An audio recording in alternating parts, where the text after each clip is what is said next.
What is going on, guys? So, as I'm sure you've already heard, Legend of Zelda Breath of the Wild will be getting DLC. And to say the least, there have been a lot of mixed opinions about this DLC. Now, if you haven't heard of it, real quick, I'd like to just kind of talk about what the DLC is and what you can expect from it. So, there's going to be kind of 3 different packs. The first one comes out on launch day if you order the expansion pack. And by the way, the DLC costs $20. So what you'll get on launch day is, if you purchase this DLC, you'll get 3 new treasure chests. They're found in the Great Plateau. These chests will contain useful items. There's some exclusive in-game clothing, and from what we know, some of that clothing includes a Nintendo Switch shirt. It just has the Switch logo that Link can wear. I almost called Link Zelda. Anyway, so Link can wear the shirt, and that's the first bit of DLC. The second bit comes out summer of 2015. Of course, don't have an exact day yet. What you're going to get from that is a Cave of Trials challenge, so some sort of challenge mode, a brand new difficulty level, so hard mode, and an additional map feature. Now, what the additional map feature is, it's really hard for me to tell. I have no idea. But then, finally, the really big news, Holiday 2017. DLC Pack 2. You'll get an original story, a brand new dungeon, and additional challenges. So I'm guessing more challenges for the Cave of Trials. Now, this DLC, this is the first time Legend of Zelda has ever gotten DLC. So I kind of want to talk about, is this a good thing? Is this a bad thing? And I'm also going to kind of talk about, hey, why is there so much DLC nowadays? Is this something that games should have? Is it something they have to have? So let's get into it. So I guess to start with the obvious why people are upset, the main reason is that they feel this extra content should already be in the game. It's getting too expensive. Now, from my opinion personally, looking at this DLC, it looks like the $20 is really just going towards the new original story and the brand new dungeon. That other stuff it just seems so minor to me personally. I think what they're doing is they're trying to have some sort of content while the new original story and the new dungeon comes out in the holidays of 2017. So that's my personal opinion, but I can completely understand why people are upset about this. They just want to buy the game and be able to play it. And people are saying it's going to make the game less immersive because there's now a paywall for some of this stuff. So I can understand why some people are upset. Now here's the thing with Legend of Zelda Breath of the Wild. From what I've played, the game already looks completely finished. So regardless if you get the DLC, which is of course completely optional, what it looks like we're getting is already a huge game. A game that's going to take dozens and dozens and dozens of hours to complete. There'll be tons of time to just do side missions and just explore the huge immersive world. Now, of course, I only played 15 minutes, so who knows how finished the game is, but from the looks of it, from all the trailers, it looks like this game is already just ginormous. So this DLC on top of it looks like something that's only going to improve the game, if you ask me. And it doesn't look like Nintendo's really locking away content. The only thing that's really weird is the hard mode difficulty. I don't know why you have to pay for that. I feel that's a little silly. And of course, the treasure chests, that's a little strange. But again, I think they're just trying to feed us something while the big stuff is coming out. And we should also keep in mind that this game has been in development for several years now. It was supposed to be only on the Wii U, and then they were thinking about bringing it to the Switch, and now it is going to be on the Switch and the Wii U, so it's another Twilight Princess situation. So again, this game has been in development for a long time, and I'm sure it's cost Nintendo a crap ton of money. I don't even want to know what their budget has been for this game, because they've poured at least 3 years into it. It looks like it's been completely built from the ground up. It's very different from the traditional Zelda game. It's going back to like the first Zelda game in terms of gameplay style, similar to A Link Between Worlds as well.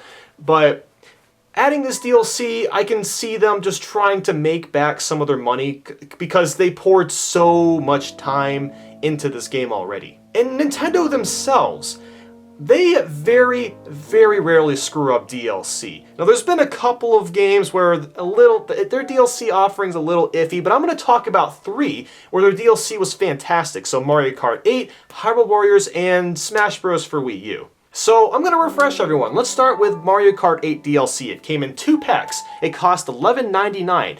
But between those 2 packs, you got 6 characters, 8 carts, 16 tracks, and if you bought both the packs at the same time, you also got some new Yoshi and Shy Guy skins for buying the thing as a bundle. So Mario Kart 8 was already a very full game. It had over 20 characters, several carts to pick from, over 30 tracks. Of course, there was a battle mode, but it wasn't very good. There was a very fleshed out online mode. Mario Kart 8 was already a very full game and worthy of the $60 in my opinion. And them adding DLC only improved the experience. And now let's move to Hyrule Warriors. Now this is a game that I didn't play, but I do know there has just been a huge bevy of DLC. Several characters, several weapons, new story episodes, new costumes, new game modes. That is a lot of content to add to a game, which again was already pretty full to the brim with content. And of course, Smash Bros. For Wii U. There's 7 characters you could get, 5 stages, and several Mii Fighter costumes. And Smash Bros. For Wii U already had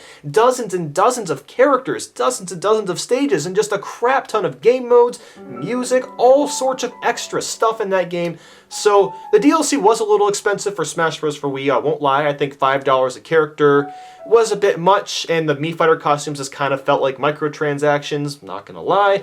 But at the same time, the game was already finished, so I think that those 3 games that I just talked about all did a very good job bringing DLC to the table because, again, the games were already finished. They were already great experiences. And I feel like Breath of the Wild is going to be the same thing. It's already going to be a huge experience. There's going to be so much to do in that game, and the DLC is just going to be icing on the cake. And you know, we could stop there, but I did a little bit of research. So I kind of looked at inflation and games and consoles and the prices, and I think some people already know this, but I'd like to bring this up already, that the pricing of games has not changed in a long time. They have not moved up with inflation, so I have some data here that I'd like to kind of talk about. So let's go back to the NES, just the console, okay? This came out in 1985.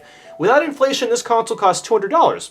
Doesn't sound so bad, right? With inflation, which if you don't know what that means, basically it means the more the economy is running, the more things are going to cost, which it theoretically isn't supposed to be a big deal because everyone else is making more money. Anyway, with inflation, the console nowadays, if you were to buy the NES today brand new, at the time, if it were a brand new thing right now, it would cost $445, which is really expensive. Imagine paying $445 for a console. Well, I mean, Xbox One, PS4, kind of in that range, but anyway, you get my point. Then the Super Nintendo came out in 1991. Without inflation, again, the console cost $200, but with inflation, it cost $350. The N64 came out in 1996. Without inflation, the console again cost $200. That was a very common price at the time, but with inflation, it cost $305. And the GameCube came out 2001. Without inflation, console cost $200 to start. And with inflation, it would cost you $270. So do you see where I'm kind of going with this? I mean, now look at the pricing of games. They have been $60 for, I don't even know how long, probably a good decade or so. And the thing is, development costs for games are getting ridiculously high. Games are becoming more and more expensive to make. So in order to make up for that, either developers or just the industry itself would have to raise the price of games from like $60 to maybe $70, $80, or do things like DLC and microtransactions.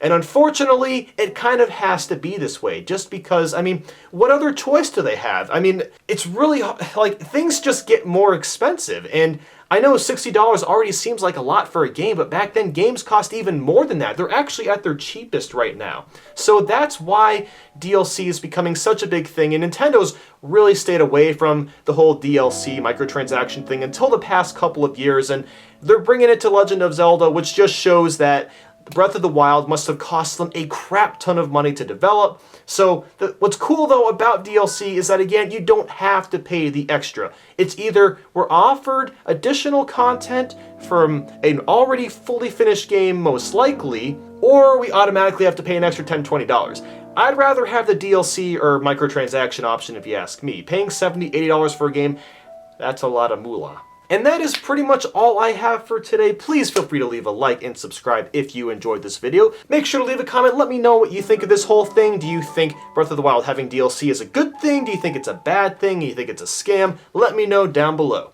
Thanks for watching, guys, and I will see you all soon.